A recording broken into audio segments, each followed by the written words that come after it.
radio. You want the radio that makes you happy.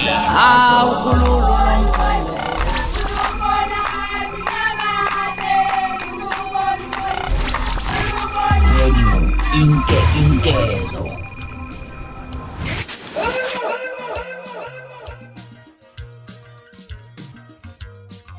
Basamangele namanje abathandi bomculo amaskandi ngemuva kokuputshwa engoma Mthandeni igcoma lisho umfoka amanqele esihloko sithi siyabenyanya ezophuma ngawo umhla ka4 December. Nginibingelela ngiphinde namukele kuyona ichannel yami ehamba phambili lami igama engumfeze kuntuthuko yakhumali bathi last born namagumeda mawuthi usemusha kulikhasi engicela wenza sure ukuthi uyasubscribe ungakhohlwa ucomment nokulike okukhulu kunakho konke bese uyashare. Basamangele namanje abathandi bomculo kaMaskandi ngemuva kokuputshwa kwengoma kaMthandeni igcoma elisha umfoka amanqele esihloko sithi siyabenyanya. Kule ngoma uMthandeni umfoka amanqele baningi abaculi afike wabagadla lapha abasebezwile engabawuvale ngempela umlomo ngendlela impela ingoma emnandi ngaya nokuthi kunye ukujabulisa abathandi bomculo amaskandi umgadlo olokuqhubeka njalo lapha igcoma elisha litalabha lapha ungizwe umfoka mchunu kanjalo uSgwebo sentambo abafana bakamgomeni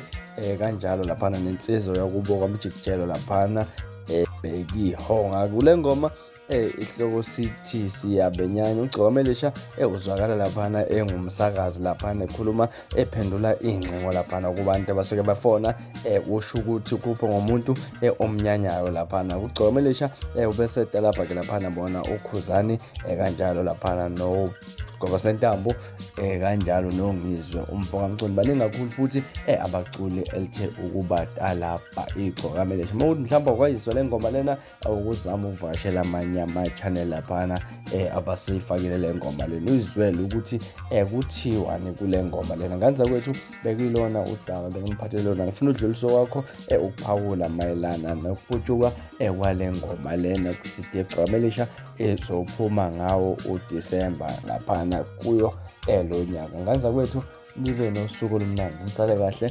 ngithanda